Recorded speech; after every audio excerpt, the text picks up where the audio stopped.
Halo sahabat Reli, kita jumpa lagi di podcast episode ke-5 ya. Bersama seorang dokter pemerhati autoimun dari Bali, Dr. Latif Manuaba, spesialis penyakit dalam konsultan reumatologi. Nanti kita akan mencoba bertanya-tanya pada beliau tentang seputar penanganan kasus reumatik autoimun di Bali. Kalau teman-teman senang bisa subscribe, like, dan share nanti ketika video kita sudah rilis ya. Baik, dokter selamat siang. Ya, selamat siang. Sehat dokter? Iya. Senang ya ketemu gini.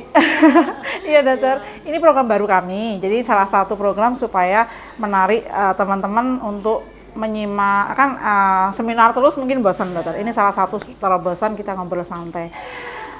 Ini dokter, untuk Bali itu kan ada wilayahnya yang mungkin kecil tapi tersebar ya dokter ya. Sebagai seorang dokter pemerhati autoimun, adakah kendala yang dokter hadapi ketika menghadapi pasien-pasien reumatik autoimun ini? Monggo dokter. Kalau sejauh ini kami kebetulan di Bali sesungguhnya berempat ya, satu dokter lagi masih ambil fellow. Nah, makin tahun itu makin banyak pasiennya dan tentunya makin beragam. Tetapi ada bantuan sebenarnya, ini belum masalah ya, artinya terbantu karena sudah masuk di program BPJS. Hanya saja kendala memang karena BPJS itu kan rayon. Jadi pasien yang misalnya tanda petik mencari saya di Denpasar, tentu agak kesulitan ya dari Gianyar, dari Buleleng, dari area kabupaten di Bali menuju Denpasar. Kendala saya yang kedua karena kebetulan rumah sakit yang saya praktek itu kelas C. Jadi sistem rujukannya kan tentu agak berbeda dengan kalau merujuk ke kelas A, rumah sakit Promurah. Nah, sehingga tentu kami harus benar-benar komunikasi dengan teman sejawat penyakit dalam di kabupaten, bisa merujukkan sepanjang memang memakai rujukan parsial gitu istilahnya ya, manual, bisa kok kemudian ke rumah sakit kelas C di Denpasar. Jadi tidak harus direct ke rumah sakit Promurah. Jadi kendalanya seperti itu dari sistem rujukan ya, rujuk merujuk. Yang kedua adalah ketersediaan obat. Jadi sejauh ini sih masih cukup lancar, tapi ada kendala kadang-kadang tiba-tiba memang imuran kosong gitu misalnya ya, atau mycophenolate mofetilnya kosong. Ya kita berjibaku juga akhirnya kan, karena pasien membutuhkan gitu ya. Sampai saat ini sih bagus sekali, hidroksikloroquine masih ada terus seperti itu ya. Jadi kendalanya ada dua hal itu, dari sistem rujukan dan kesinambungan ketersediaan obat. Ya saya kurang tahu apa sebenarnya esensialnya penyebabnya. Karena kalau bagus sekali memang pemerintah kita memberi perhatian pada autoimun, punya angka-angka ya, lupus di Bali berapa dan autoimun jenis lain berapa, kebutuhan rata obat-obat imunosupresan ataupun terapi-terapi pendukung untuk autoimun itu bisa ada angkanya. Tentu kita berharap di kemudian hari tidak sampai obatnya hilang dari pasaran ya. Jadi kasihan sekali nanti pasiennya. Nah, ini dua itu. Iya. Karena obat-obat autoimun tidak murah ya dokter ya, itu dan juga sulit, tidak semua apotek menyediakan dokter. Iya. Makanya teman-teman kalau sudah disediakan tolong diminum obatnya, jangan loss obat ya, karena itu sudah sedemikian rupa berjuang di BPJS loh. Jadi mestinya teman-teman bersyukur dengan ketersediaan obat dan BPJS sudah memberikan perhatian sedemikian rupa gitu ya dokter ya. Kemudian dokter, kalau daerah Bali ini ada kesulitan nggak sih untuk menempuh jarak misalnya dari Bali yang agak pelosok gitu untuk kontrol gitu dokter? Iya, betul sekali. Sekarang ini Bali tidak lagi lempeng kayak dulu ya. Sekarang daerah macet. Iya, betul. Dari negara, beberapa pasien saya dari negara itu untuk kontrol ke saya praktek pagi itu butuh berangkat dari jam 4 pagi. Namun benar-benar penuh perjuangan ya, jauh. Tentu memang kami sangat berharap kelak konsultan reumatologi bisa tersebar di kabupaten ya. Yang jauh-jauh itu Negara, Buleleng gitu ya. Kemudian yang dari Nusa Penida lebih lagi kan nyebrang pulau. Walaupun sekarang sistem bootnya sudah banyak. Tetapi justru akhirnya apa? Kontrol ke dokternya sudah terjangkau karena sudah tertanggung PJS. untuk membayar kendaraan karena transportasi karena harus nyewa gitu. Saya tanya pasien, wah kok mahal sekali ya. Betul, itu salah satu kendala. Betul, betul. Ya, sehingga kadang-kadang pasien kalau ditanya kenapa tidak patuh kontrol dan obat, salah satunya adalah itu. Ya. Jadi transportasi yang mahal yang gini ya, karena mungkin sedang dalam kondisi yang tidak bisa mobile ya, dokter, sehingga memerlukan ambulan atau apa. Biasanya itu memang menjadi salah satu kendala. Kemudian dokter, untuk kasus rematik atau imun di Bali yang terbanyak apa, dokter? Tetap lupus, ya. Nomor 2 rheumatoid arthritis. Lupus memang baik di mana-mana ya, seluruh dunia juga kasus lupus paling banyak di antara autoimun ya. Meningkatnya kasus ini apakah bisa ditengarai sebagai salah satu bentuk awareness dari PPK di bawah tentang deteksi dini penyakit ini atau bagaimana, dokter? Ya, saya kira memang sangat pada kondisi di era 2020 ke atas ini semakin kami rheumatologi, mungkin ada profesi lain juga menggaungkan autoimun, awareness sudah sangat meningkat ya. Kemudian yang kedua tentu ada fasilitas pendukung, pemeriksaan penunjang yang mendukung arah diagnosis ya. Kalau dulu memang tidak ada ya, kita tidak mengenal anak gitu ya. Nah, tetapi berpatokan pada kriteria klinis. Nah, semakin sering kami mengadakan webinar dan tentunya dulu sebelum COVID offline ya. Ini membuat teman-teman sejawat dokter bahkan di FKTP 1 maupun sampai di FKTP 2 di kabupaten sudah lebih aware ya, waspada terhadap gejala awal atau klinis yang paling ringan dari autoimun. Ya, seperti itu sekarang. Iya, dan itu berimbas juga pada kemudahan mendapatkan rujukan. Ya, betul. Kan dulu-dulu mungkin kalau mau merujuk agak sakit ditahan-tahan gitu ya, sekarang sudah mulai awareness, merujuk ke tingkat lebih tinggi sudah mulai tinggi. Termasuk ini sebagai salah satu keberhasilan IRA karena kemarin mengadakan ALMS mungkin ya. Iya, betul. Ya, mudah-mudahan maju terus IRA dan dengan program-program selanjutnya makin banyak awareness yang bisa ditingkatkan. Kemudian dokter, apakah pernah mengalami kesulitan yang sangat mungkin pasien yang sangat sulit ditangani atau kasus yang sulit lah, dokter? Iya. Jadi pada dasarnya kalau kita bicara lupus ya, autoimun lain juga beberapa muncul dalam bentuk kondisi berat. Jadi kalau kita menangani pasien autoimun itu lebih kurangnya ada ringan, sedang, berat, tergantung kondisi masing-masing. Nah, ini mungkin juga menjadi suatu poin penting ya dari pasien yang bosan-bosan kontrol dan berobat.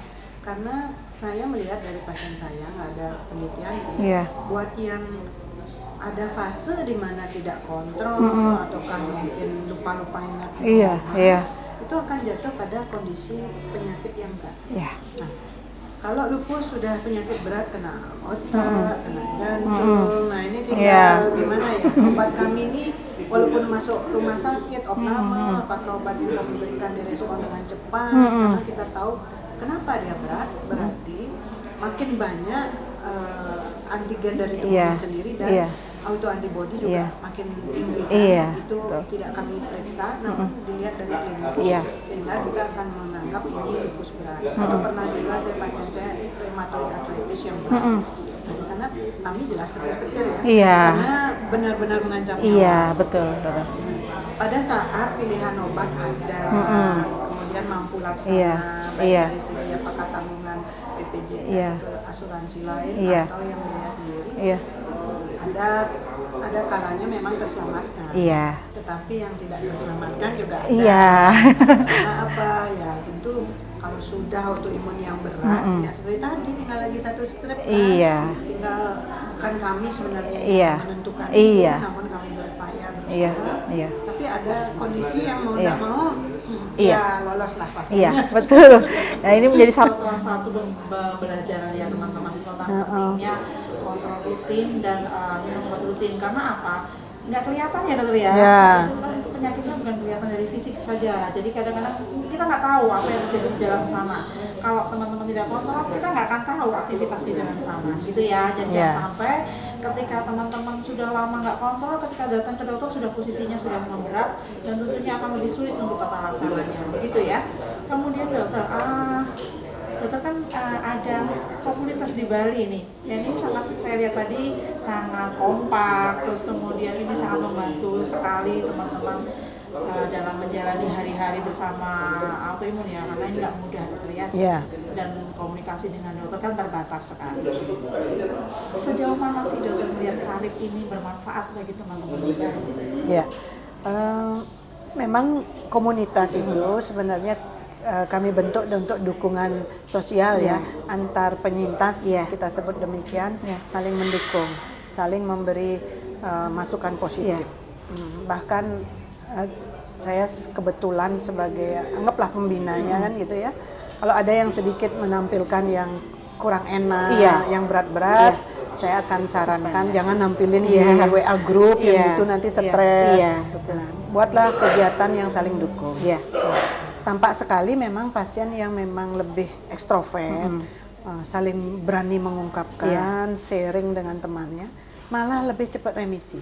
Jadi saya lihat pasien-pasien saya kebetulan yang sebenarnya mereka berteman dengan baik di komunitas itu dan saling sharing, mereka malah lebih cepat remisi. Itu ya, sisi positif.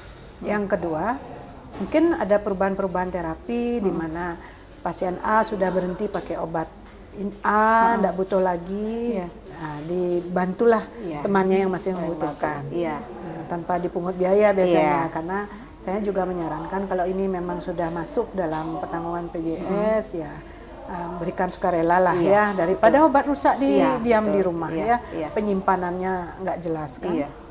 Jadi di sana mereka membentuk juga link untuk saling berbagi, jadi saling mendukung supaya tetap semangat, tidak bosan, kemudian saling berbagi. Nah, kegiatan positif ini tampaknya yang justru saya lihat kalau pasien-pasien saya yang aktif di komunitas itu malah lebih ceria, lebih cepat remisi, minimal obat yang saya berikan tuh nggak banyak, sudah yang cuma misalnya cuma hidroksikloroquin dengan vitamin D. Dosisnya pun rendah. Gitu. Betul. Karena terapi komplementer, maksudnya terapi non farmakologi itu penting sekali, dokter. Dan kita tidak bisa selalu mendapatkan support system itu dari orang terdekat kita. Kadang-kadang dari sesama pasien yang benar-benar mengalami apa yang kita rasakan itu yang lebih mengena, dokter. Dan disinilah fungsi komunitas. Jadi jangan ragu-ragu buat teman-teman yang masih terdiagnosa, masih mengurung diri di rumah, nggak mau bergaul, ayo coba bergabung dengan salah satu komunitas terdekat dan rasakan manfaatnya. Teman-teman tidak sendiri. Teman-teman ada banyak yang mengalami hal serupa, bisa saling sharing, bisa ambil sisi positifnya. Karena tidak selalu di dalam komunitas menampilkan hal-hal yang negatif ya, dokter. Mereka ketakutan kalau ada berita duka itu loh, dokter. Mereka live group dan sebagainya. Sebenarnya padahal ada sisi-sisi baiknya, bahwa banyak pembelajaran di sana. Teman-teman paling tidak bisa merasakan dukungan yang kita butuhkan. Itu sangat penting sekali. Ya, dokter ya? Ya, betul. Ini satu lagi, dokter. Untuk teman-teman yang terdiagnosa rematik autoimun di Bali yang sudah remisi, apakah mereka masih bergabung di grup sehingga tetap bisa terkontrol atau bagaimana, dokter? Ya masih ya. Jadi di grup itu karena kita kan juga memberi edukasi ya seperti inilah, ada podcast. Saya pun tidak menutup sumber-sumber lain, tidak harus dari saya gitu, enggak. Kalau ada yang positif-positif dari komunitas lain di Indonesia, saya transfer ke grup di Karib, mereka akan baca juga. Atau mereka juga yang mencari, karena suka juga kan penyintas anggota di grup ikut juga di komunitas lain. Jadi mereka dapat informasi diinfokan. Nah, sehingga yang remisi itu nggak dia live group nggak. Kemudian kalau toh kontrol biasanya saya perjarang, paling enggak 2 bulan atau 3 bulan sekali tetap kontrol walaupun remisi. Karena tetap saja yang namanya autoimun gejolaknya itu tidak jelas kapan dia bangkit, kemudian takutnya sudah keburu berat. Iya. seperti itu. Ya, setuju buat teman-teman yang sudah remisi. Jangan lupa, jangan lengah ya. Remisi itu bukan terus kemudian autoimunnya hilang. Tetap dia masih ada dalam tubuh kita. Kondisinya dia terkontrol. Kalau teman-teman yang bilang dia sedang tidur. Nah, pentingnya untuk tetap berkala kontrol ke dokter adalah supaya menjaga kita tahu kapan dia bangun atau dia menggeliat ya dokter ya. Supaya jangan sampai dia datang-datang sudah flare gitu ya. Buat teman-teman yang remisi, jangan lengah itu. Kemudian dokter, untuk pengobatan rematik autoimun sangat identik dengan steroid. Ini kita mau bahas ke Giop ini. Banyak teman-teman itu yang parno dengan steroid karena selain membuat pipi cabi, keropos tulang, katarak dan sebagainya. Tolong dijelaskan dokter ke teman-teman. Ya, betul. Jadi pada waktu kita menangani autoimun, berbeda-beda sebenarnya sikap dokter ya. Tidak semua sebenarnya autoimun itu sebagai basic atau dasar terapi adalah steroid ya. Macam-macam di masyarakat, bisa dalam bentuk prednisolon, metilprednisolon, dexamethasone ya. Agak berbeda memang, saya juga tidak mengerti apa sebabnya. Kalau di luar negeri memang lebih prefer mereka pakai prednisolon karena itu kerja lebih pendek, kemudian efek sampingnya lebih bisa ditekan. Tetapi di Indonesia ini kita lebih didampingi oleh metilprednisolon yang kerjanya lebih panjang. Nah, sekarang penyebab dari keropos tulang karena steroid atau kita sebut glucocorticoid induced osteoporosis itu sebenarnya sangat tergantung dari juga dosis pemberian. Pada pasien autoimun yang sangat indikasi kita berikan glucocorticoid dan kemudian dosisnya cukup tinggi atau sedang atau tinggi. Nah, ini ada time waktu ya. Tentu kami tidak akan memakai itu panjang. Sehingga ada kondisi di mana dengan segera dosis kami usahakan diturunkan. Pastinya kami melakukan itu kalau pasiennya kontrol, ya, betul. Sehingga ada tapering dose diturunkan. Karena dengan dosis yang menurun ini, resiko yang seperti tadi disebutkan itu bisa menurun juga resiko. Sampai kemudian dosis terendah di mana aktivitas penyakit autoimunnya bisa terkontrol. Bahkan ada pasien saya cuma 2 mg metilprednisolon tiap 2 hari. Ada juga yang tiap 3 hari karena kan kerjanya 72 jam. Ada yang 1 mili oke saja. Nah, sampai kemudian kalau nanti pilihannya adalah stop steroid, nah ini yang kita cari, gitu ya. Betul. Nah, kemudian dalam rangka menuju ke sana lah, maka dokter kembali melihat sparing partner.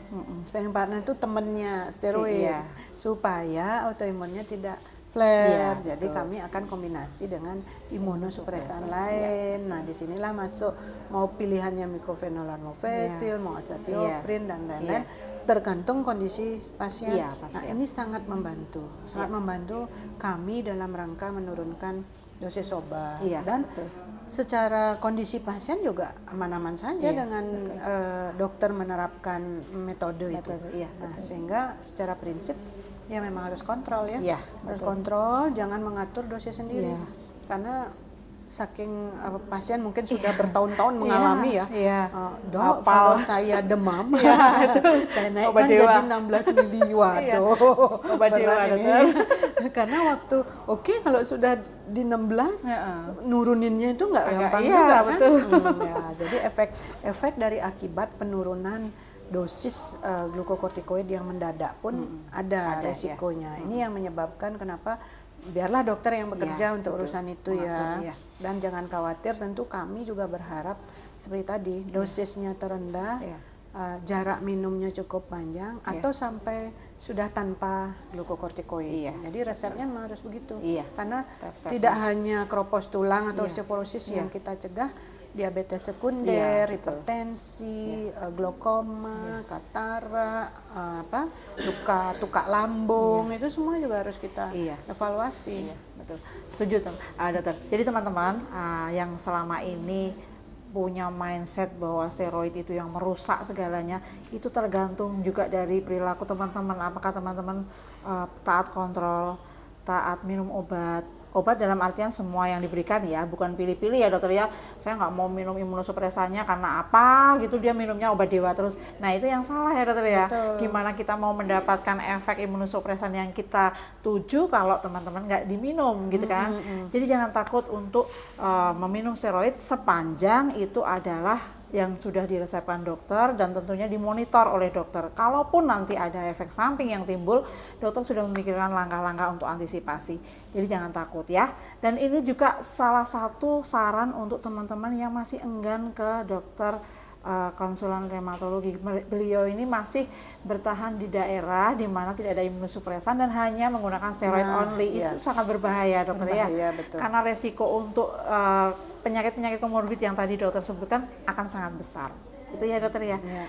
Terakhir dokter, apa saran buat teman-teman di Bali ini dokter supaya mereka tetap stride, tetap semangat menjalani hidup sebagai seorang penyintas reumatik autoimun yang entah waktunya kita nggak bisa prediksi ya, kita akan berjuang sampai kapan, setidaknya untuk mencapai kualitas hidup yang lebih baik.